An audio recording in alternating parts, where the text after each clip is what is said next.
It's not the same, but it's the same having those fun, because these are stages in life, which we all have to pass through those stages. But people don't understand that life is about stages. And if you don't understand that life is about stages, then you miss those stages, and then later on you feel I need to come back, to accomplish what I have missed. You understand? Such is life, I Yeah, guess. yeah.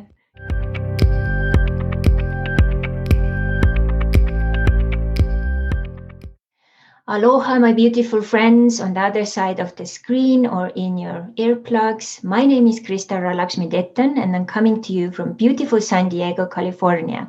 I call myself New Time Coach. I believe that each one of us, we have a treasure box inside. And once we open it, we can start to manifest our dreams into this universe on our terms.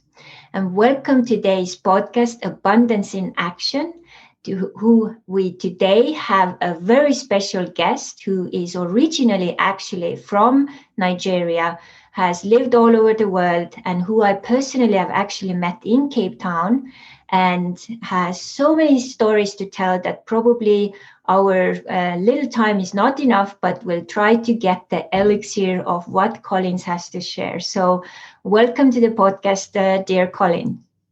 Thank you very much. So we met with you in Cape Town as I was the exchange student at Cape Town University and studying social anthropology, and you were also studying there. And I don't even remember our first meeting, but somehow our ways crossed and we got really connected and actually even started to do some crazy projects together. Do you remember how we met? Oh, Cape Town, that was in 2005, I guess. Yeah. We're pretty young then, and of course, young people do a lot of young things. Go to a lot of social places, meet people. I think in one of those places, our path crossed, and we got talking, and I think we felt we have same passion in terms of how beautiful Africa is, and how Africa is underrated and Africa is underappreciated, especially when you live in a beautiful city like Cape Town that seems like a European city. So when you live in an African city that looks like a European city, no, we met in one of those events, but 2005, that's a long time ago. Yeah, yeah. And one of the first things we did together was I was so fascinated, always have been fascinated by African like culture, textiles, music, everything to do, with Africa. Also hairstyles. I even had like several times braids myself, And after some time, we got to this idea that let's kind of start this Africa project where every Friday, everyone who is on the campus could wear some more like African prints and canvas and textiles to really like support that idea that, we are in Africa. So why not to, express it more? And we even started like a little project and we went to the local newspaper as well. There was a little radio talk show we went to. So, and from Nigeria and I from Estonia. And I even had like a local lady who did some African print kind of clothing for me. And we had this picture. I can even try to look if I can find it and attach it to the podcast here. And it was so weird because you're so tall, big, and black, and I was so white, small. So it's kind of the contrast. And oh my God, it was so much fun. Yeah, it is. It shows the contrast and the joy in terms of expressing Africa for what Africa is. You know, and everybody has a share of it. I like telling stories. In the African mythology, we say, let the big fish bring the big wood, and let the small fish bring the small wood. Together, we're able to make a meal. So the essence is that in the African experience, everybody comes with what they bring to the table. Nobody's bigger, nobody's smaller. It's a community. So even though I look dark, big, and of course you look way and wide, the African spirit, when we say awake the African spirit, it's something within each of us that will bring it to the table. And everybody brings the part of them, And I remember then we're not talking about having a conceptualization of what Africa is. We taught a lot of people to define this experience, the African experience, in their own way. In this way, it makes people comfortable. People are comfortable doing what expressing themselves. They express it the way they want it. So you can express it by putting African clothes, you can express it by putting African bead, you can express it by putting African necklace, even your hairstyle. The key thing is making people comfortable. Let people have, the feeling of we are Africans, we love Africa, we want to express ourselves. We don't want to be, to stereotype. This is what Africa is. No, Africa means a lot to different people, and we'll try to respect it. I think that was one of those fun days, when we do it, we just do things for the fun of it, and we enjoyed it. I really enjoyed it. Yeah, me too.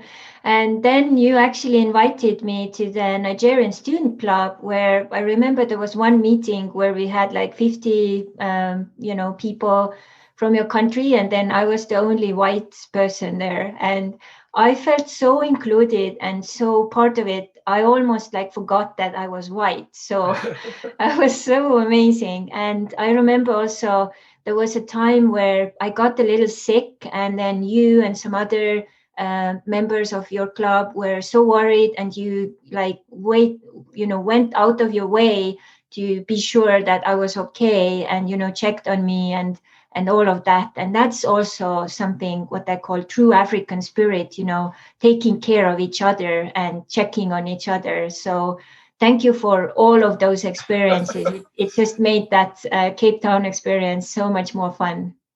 No, thank you very much. I think the Cape Town experience, it's one of those once in a lifetime experience where souls meet together. At times, souls meet at a point, and it seems that it was destined to happen.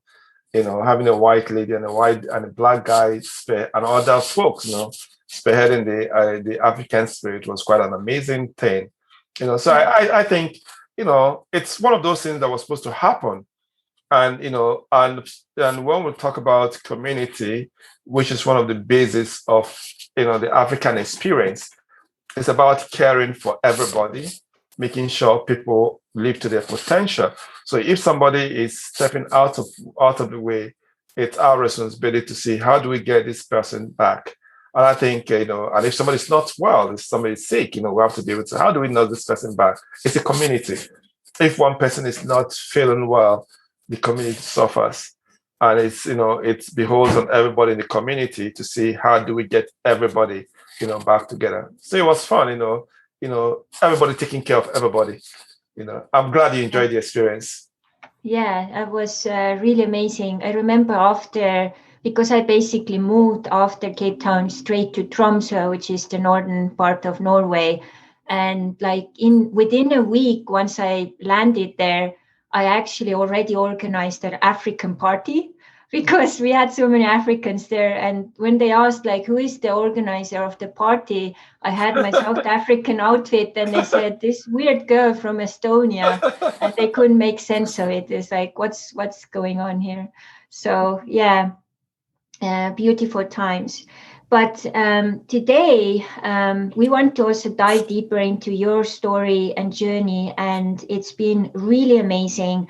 I really had fun doing more research, and I was so amazed, oh my God, what has Colins been up to and how much you have actually accomplished. And I actually put together a little introduction, which I would like to read.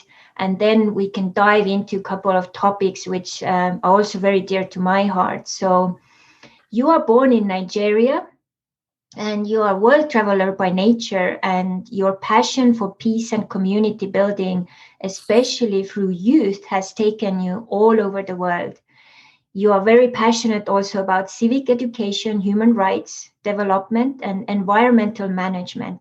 It is all inspired by your upgrowing and observing the complicated effects of the oil industry on the local communities in Nigeria. As an engineer within the oil industry, you saw the extreme poverty firsthand, This sparked your passion for community activism, which brought you an opportunity to visit Cape Town for a summit of African youth activists. There, you received the invitation to work for the United Nations for Youth in the Netherlands as the Africa Desk Coordinator.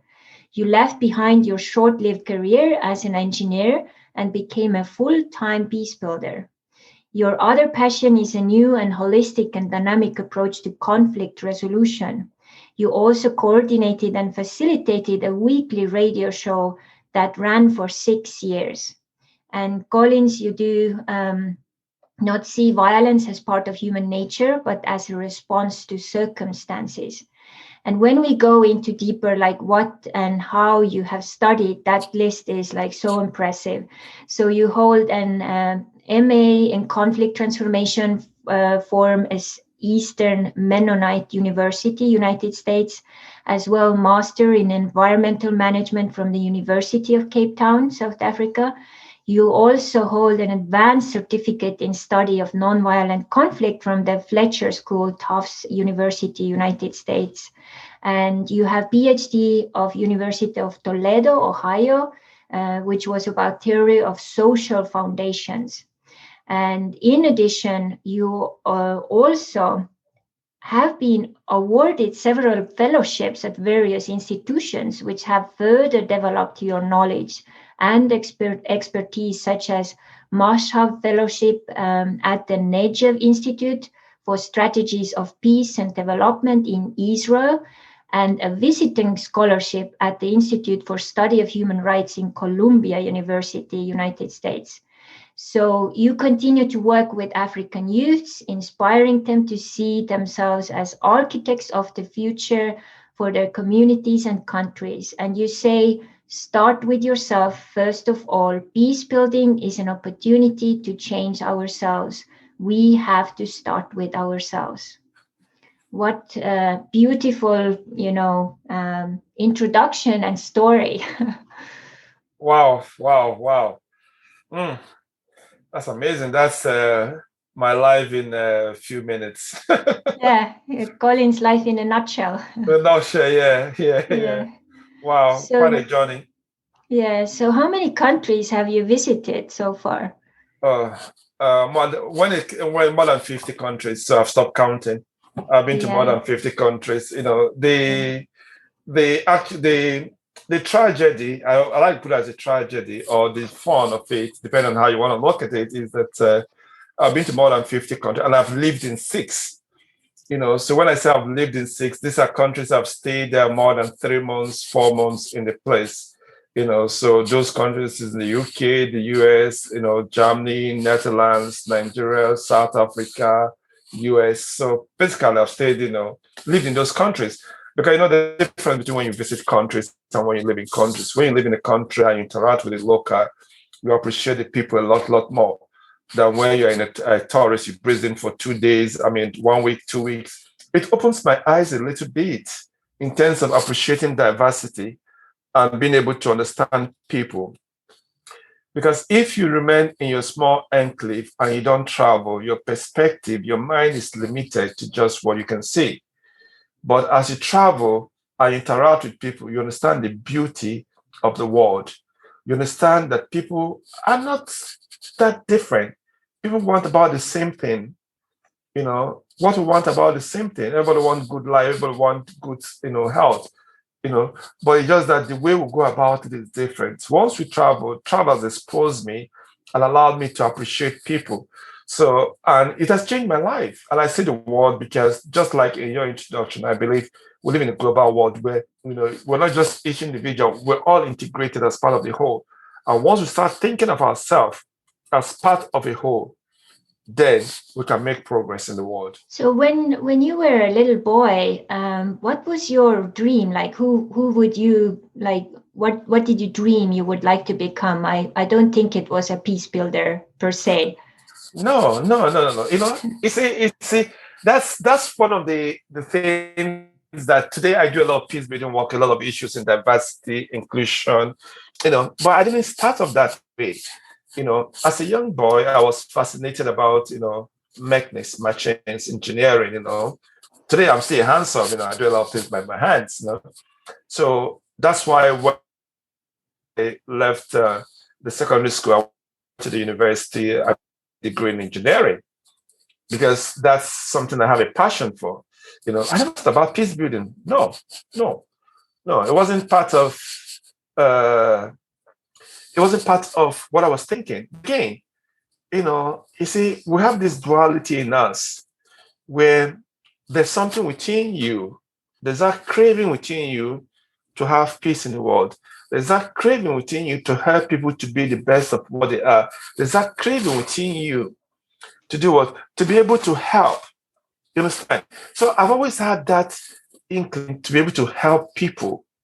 So I go out of my way to say, how can I help people to be who they want, even at the expense of myself?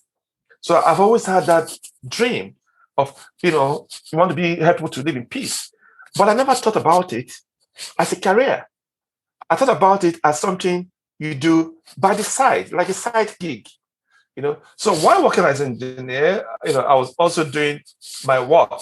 I was also doing my work, coordinating community activities. So I was doing a lot of community activities, which involve a lot of peace building, which involve a lot of good governance issues. But I never thought about it that would be a career. The career was engineering. That's what I studied in the university. But along the line, things changed. And as you start interacting with people, and then you start saying, look, maybe there's a lot you can do better. There's a lot you can do.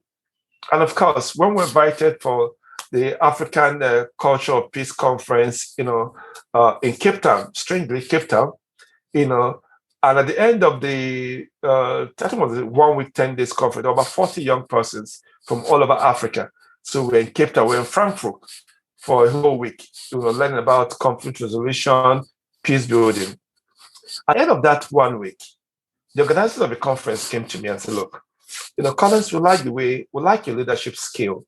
We like the way you were able to organize all the 40 of you are carefully selected. You're all leaders from all over Africa, from Nairobi, from Kenya, from Tanzania, from Uganda, from Benin, from Togo, from South Africa, from Mozambique, all over the place. They're all leaders, young leaders. But we see what you're able to do. You're able to more like getting things done. We'd like you to come work in our office in Netherlands and coordinate this new network. Because at the end of the conference, we decided we want to do something positive for Africa. So it's okay, fine. Let's create a network, African network of young peace builders. So that's what we decided to create. And then the office said, look, Colins, we'd like you to come and work in this office.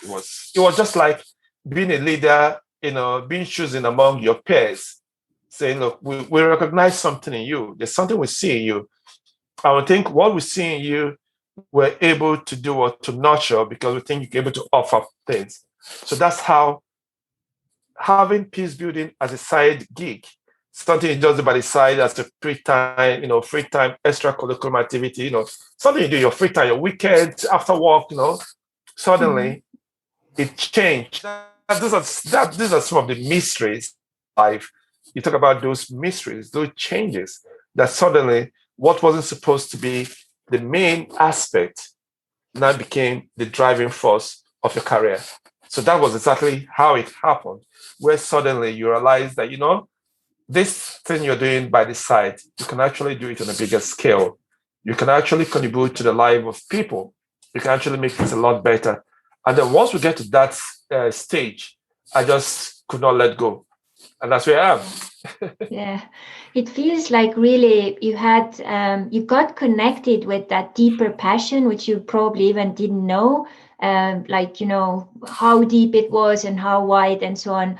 But it was like, as you said, a side gig. And then once you let go and fully jumped into it, almost like stepping into that river, and then you were just going with it. And it's such a good example in this podcast also, where basically our mindset is that abundance in action, the number one formula for this is to follow the call of your life or your mission. And once you do it, everything else will be kind of falling into place almost naturally. You don't have to force it. And I think you and your life has been a really amazing example of that. No, I think you're right. I keep telling people that I always talk about it as a mystery is that at times the pieces falls in place at just the right time. I don't need to force it. I don't need to push it. It happened because it was supposed to happen. At times, part of the things I've noticed in life is that we try to force things. We try to make things work when it's not supposed to work. We stress ourselves. We try to be what we're not.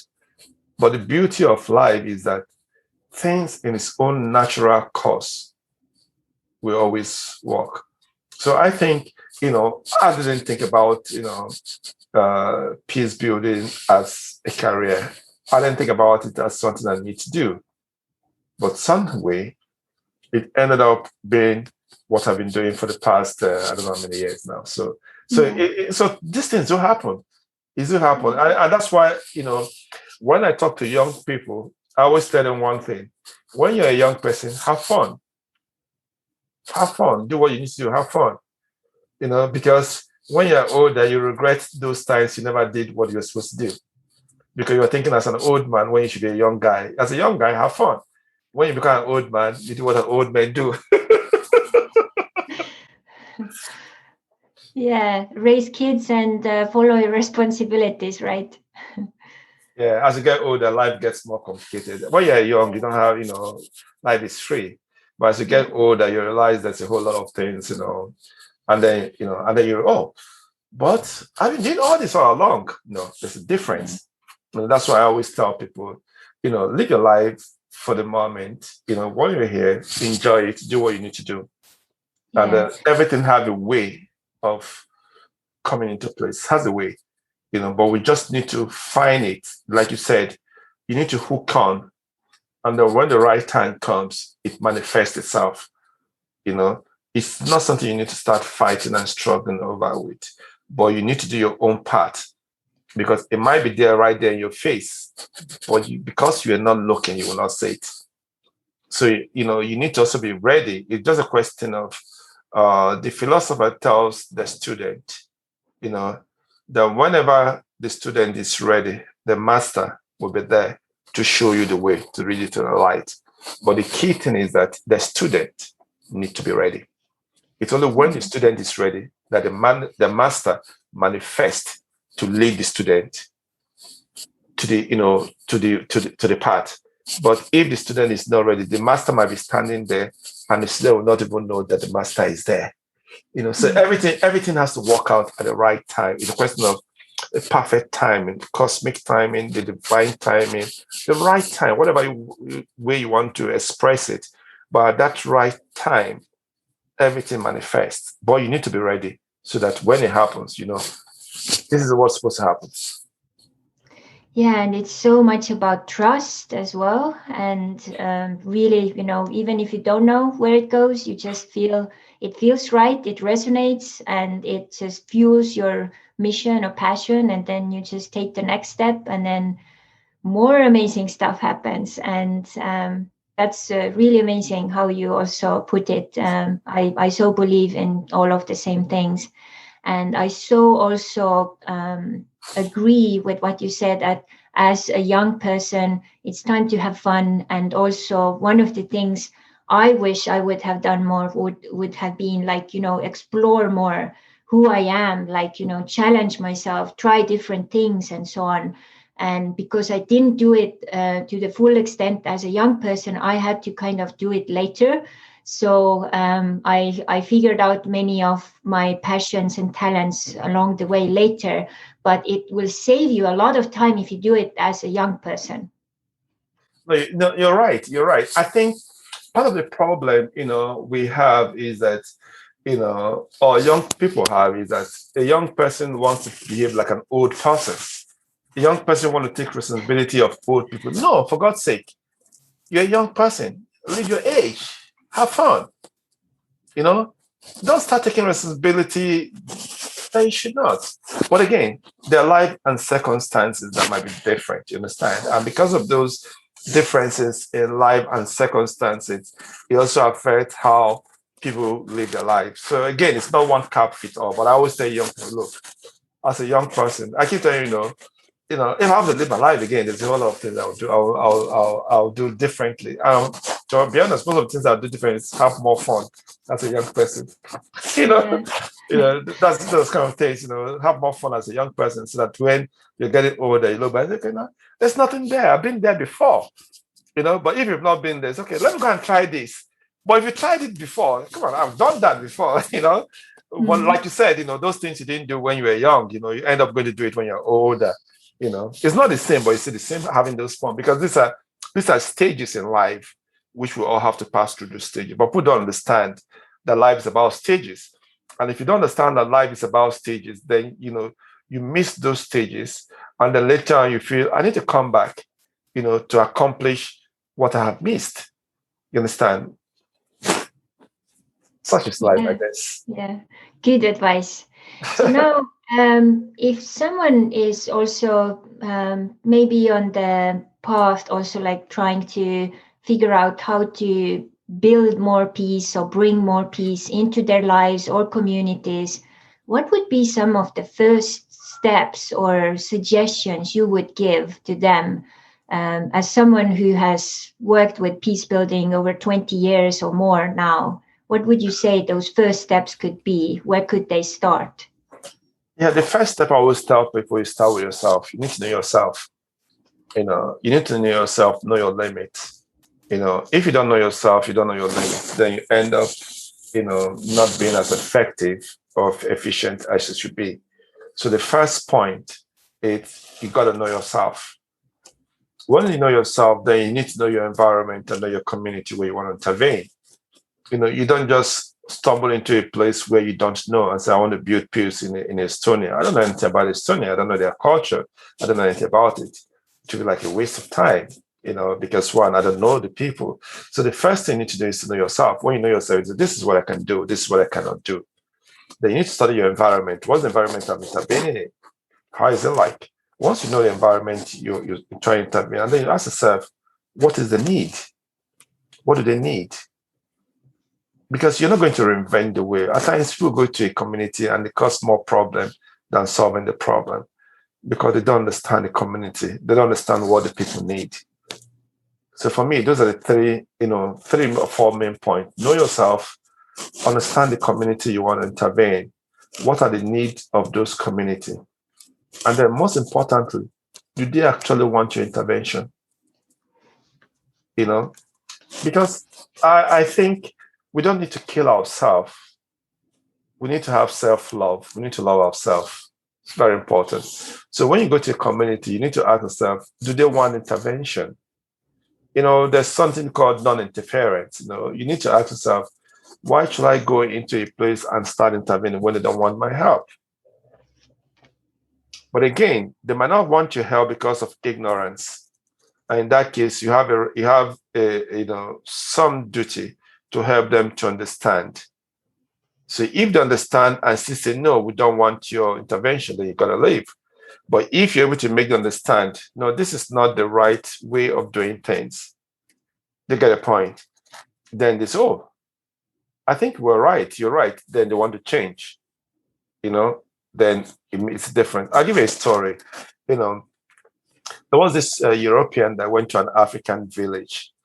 And then the European was so amazed, every day, 2 times or 3 times a day, the women all go to the stream. They carried, the pot of water and they go to the stream, and back. And the European was wondering, why are they always going to the stream to fetch water? If we put a borehole for them, it solves their problem. Why would they, morning, women are suffering. They carry, a pot on their head and go almost half a kilometer, half a mile, just to the stream and back. They do it in the morning, they do it in the afternoon, they do it in the evening. That's suffering. Let's put a borehole for them. They didn't ask the women, what do you want? Why do you go to the stream? They sank a borehole for them. Strange, the women were not interested in going to the borehole. It was later on that they discovered that this time they go to the stream was part of their social bonding. It's the time they discuss the problem they have in the home with the problem they have with their husband, the problem they have with their kids. So by the time they're in the stream, they meet fellow women and say, look, My son was giving me so much problem yesterday. And I said, my son did the same thing. This is how I was able to solve the problem. So they use that period of going to the stream to share idea. But when you think you want to save them, you want to help poor Africans who are suffering, you put a borehole, a tap water for them so they don't go to the stream again. They're not able to solve their problem. Now they have more problem at home because that process of social interaction where they share the problem among themselves and find solution, you'll be able to remove it by putting borehole. So that's what we need to understand about the law of non-interference in terms of if you want to solve a problem for a people, you need to engage with the people for them to understand why you're doing what you're doing. And then they say, look, we want this. You understand? Because if not, you say, oh, do you know the time they spend going to the stream and back? They're going to waste almost like 2 hours every day. That's the time they can put to productive use. But you need to understand that time is relative. While you're thinking about 2 hours being a lot, that time is spent talking to each other because they're all coming from the stream. They're going together. They're discussing why they're going. While they're coming back, they're discussing. They're talking. They're solving a very important problem in the community. But when you come and intervene, you distort the equilibrium in the community. So that's for me, an example in terms of if anybody wants to, intervene in community, I want to be a peace builder or development worker, 4 things, like I said. First thing, know yourself, know the community you want to intervene, and then what are the issues in those communities? And most importantly, do they want you to intervene? Yeah, it's so true. And, as an anthropology student, as I was, and still I think in life and, stories and all that, one of the things I learned from so many articles as well, like even anthropologists, like how they went to different countries and like, oh, they have a problem here and didn't even, connect or really communicate with the community and then just like offered the solution, which actually wasn't the solution because as you were just telling, there were deeper meanings behind that, and that's so crucial. Also, when we moved to Hawaii, we lived in Hawaii with my husband for a couple of years.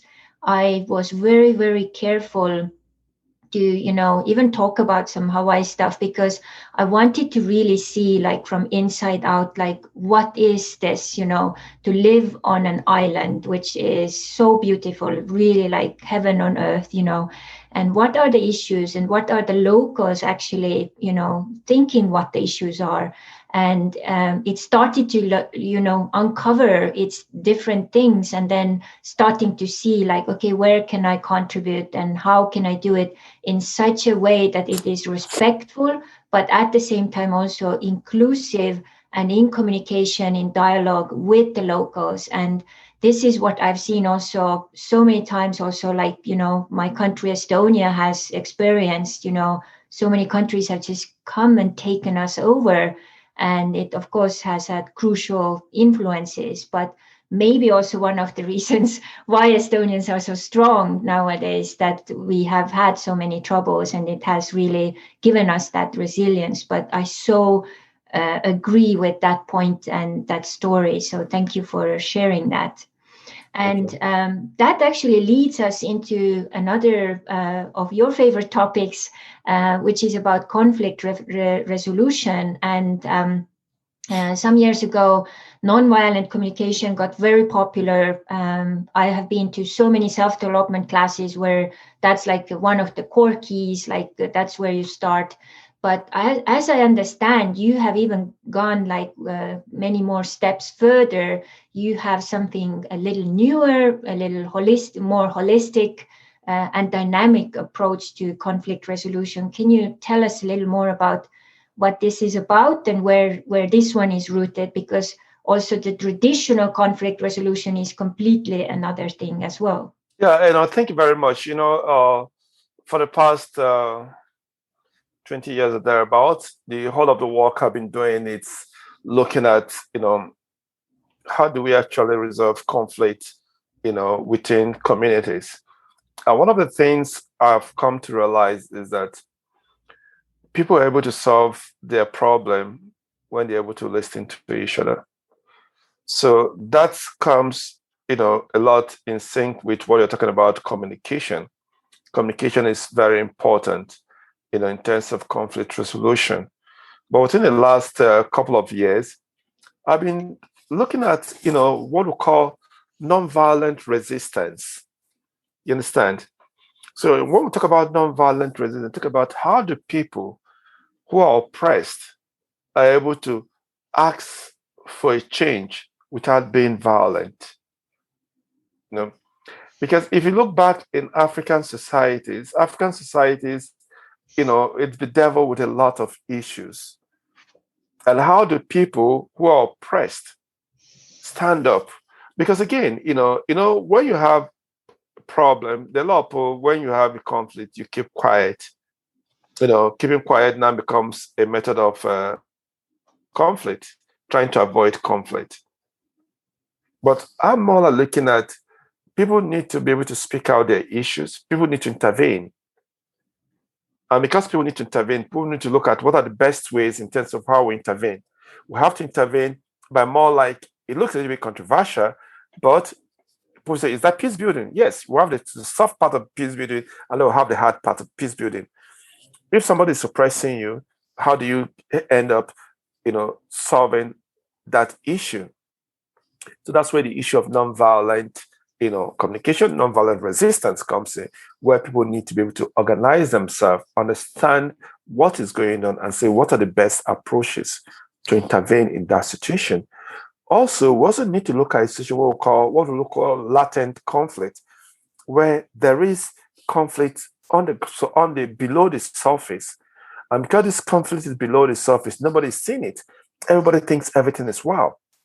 But the rate, everything is not well. People are just living in denial. So you might be able to shake up the surface, you understand, for the conflict to show. Because you can't solve what you cannot see. You have to solve what you see. So that's where you're able to shake up the issues. So when people say, why are you shaking up the issue? Why are you making trouble? No, you're not actually making trouble. You're bringing the problem to the surface so that it can actually be resolved. So we live in communities where a lot of things are bottled up. But you need to be able to shake it up a little. By shaking it up a little, you're able to do what? Bring it to the surface where this can be, resolved. So I look at conflict resolution as being holistic, not just the, feel good issue. No. I look at it as a dynamic process where parties to a conflict need to come together respectively to talk to each other and resolve their conflict. But in a situation where there's a power dynamics, then there is a need to shake up the power dynamics so that people can, be able to sit down together. When the power dynamics, the bigger party is always oppressing the lower party. So how do you intervene in that situation? You need to shake up the power dynamics so that parties can happily come together. It looks a bit controversial, but for me, we cannot have peace in a system of oppression. Oppression is wrong. So those who are oppressed need to find a means of how do we be able to express ourselves? How do we get the oppressor to do what? To understand that they are oppressing us. Because again, the oppressor might not even know that they are oppressing people. You understand? Because it's the culture you've lived in. You lived in this culture, it's your way of life. So you take it as the norm, the normal thing to do. You don't even know it is wrong.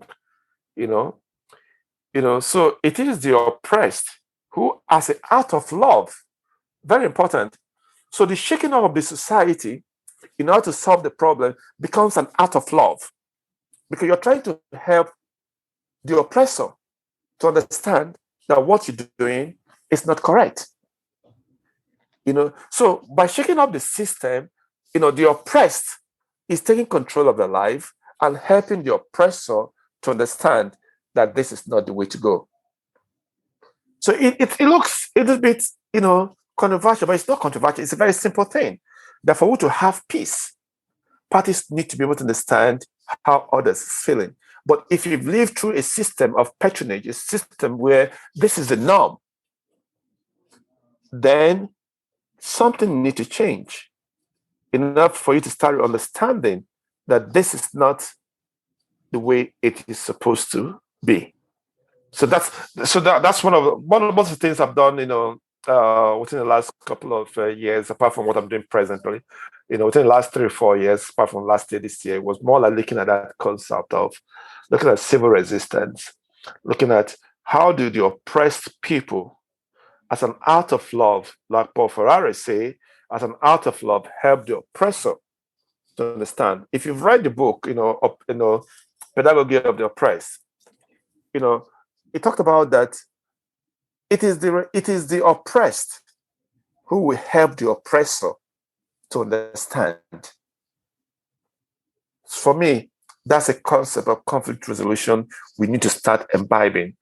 How do we help those who are oppressing us to understand?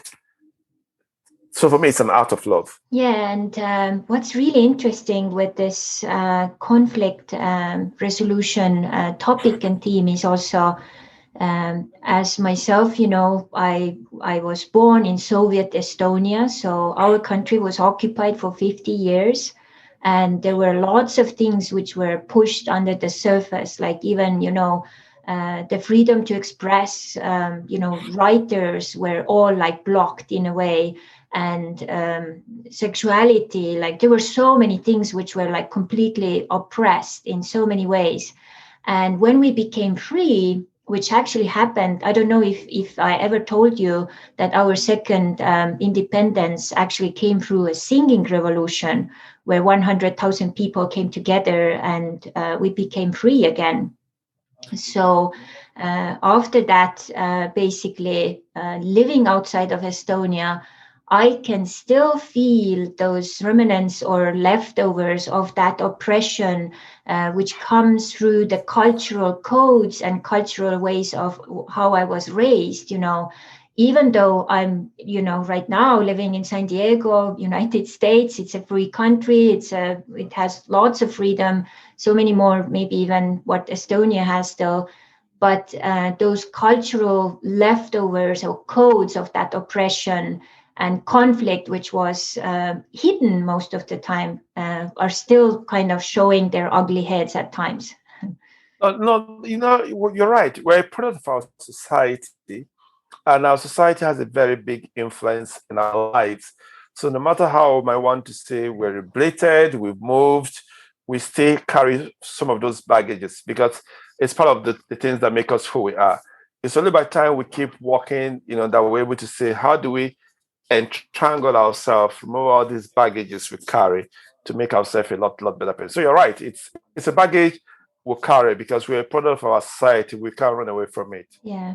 And at the same time, it's also all about perspective, which you have also said, how do you look at that? Like, okay, these were the circumstances I grew up, but now, on the other hand, it also has made me so strong, travel to 30 countries and several universities. And, I found my future husband in Mexico. Like it takes lots of courage, resilience, and persistence, to have that kind of life too. So there is a gift in every negative experience. It's just like that we have to really look deeper and then also have that perspective or, as you also said, openness. And then we can start to shift things. No, I think you're quite correct. I want to look at experiences just like you said in terms of looking at it from a perspective. You know, not actually negative or positive, but more like a neutral experience. You understand? Why do I say it's a neutral experience? Because it's a question of how do we make of our experience. You understand? We live in an oppressive environment, and we can decide to say live all our life complaining about how oppressive our environment is. But we can also take the positive from living in that oppressive environment that it makes us resilient. It makes us a strong person so that when you leave that oppressive environment, you're stronger. So it's about perspective. But you want to say, two persons can live in an oppressive environment, and one of them live all, his or her life complaining about how oppressive his environment is, why he wasn't able to do anything because it was being oppressed. Another person that lived in the same oppressive environment goes out and say, being in an oppressive environment, by the time I left this oppressive environment, I was so energized, I was able to do a lot. You understand? So the same experience can help one person to be stronger, more successful, and can help another person be successful. Again, it's down to how internally strong are we.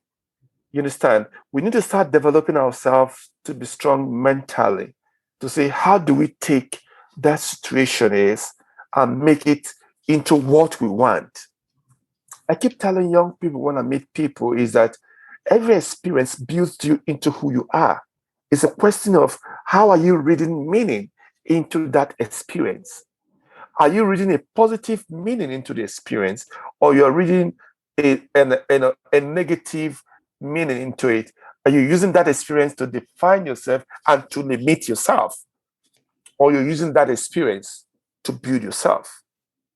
I've gone through a lot in life, and I tell people that at every point in time, I just feel like things have a way of working itself out because I tend to have a lax atmosphere and say, look, what you can't change is supposed to happen. Learn from it and move on. But if you decide not to learn on it and decide to dwell on it forever, it holds on you. There's this story I read about three monks, the monk, religious people, they are super religious. So they were traveling. The three of them were traveling, and they came to a small river. Monks are not supposed to talk to beautiful women, especially a beautiful woman like you. So if monks see beautiful women like you, they're supposed to hide their face. No, we don't want to see the beautiful women, so that I won't be tempted. So these three monks, when they got to the river, the river, she was just there stranded. And the monks decided, what are we going to do? They wanted to go, but one of the monks just said, no, it's not fair to leave this lady, she can cross on her back. And they waded through the river. And after that, he dropped the lady, and the three monks continued. They've traveled for about 30, 40 minutes, almost an hour. And then the other monk looked at him and said, brother, do you realize what you did? You carried that lady, you carried a woman. You're a monk, you're supposed to be holy. Why did you do that? And then the monk told the other brother, said, look, I have forgotten that I even carried the lady across the river. But the lady is still in your mind. You're still thinking about the lady. So now, who has a more negative image? The monk that carried the lady across the river has forgotten. Oh, I just did an act of charity, an act of love. I just helped somebody. Bam, done. But the other monk was still sulking and still talking about it. He carried it in his heart. So it was still heavy on his heart. It's the same thing about experiences in life. We'll go through an experience, we'll leave it, and we'll move on.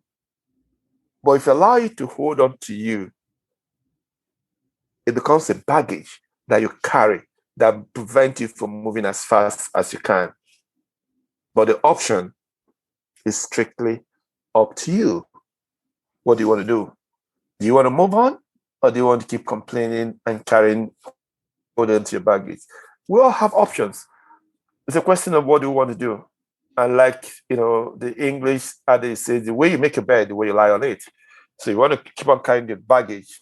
Yeah, very beautiful story and a very nice reminder for all of us, like to take a moment, like when things go south, like, okay, maybe it's all about perspective and I can just shift it, like, with a snippet.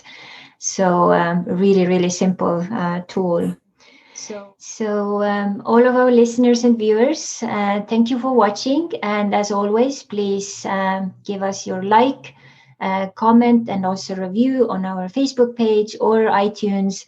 And the best part of these podcasts are actually that if you feel inspired and motivated, please share in all possible ways in your social media. And if you have comments or questions or other ideas how to support our podcast, don't hesitate to reach out to us.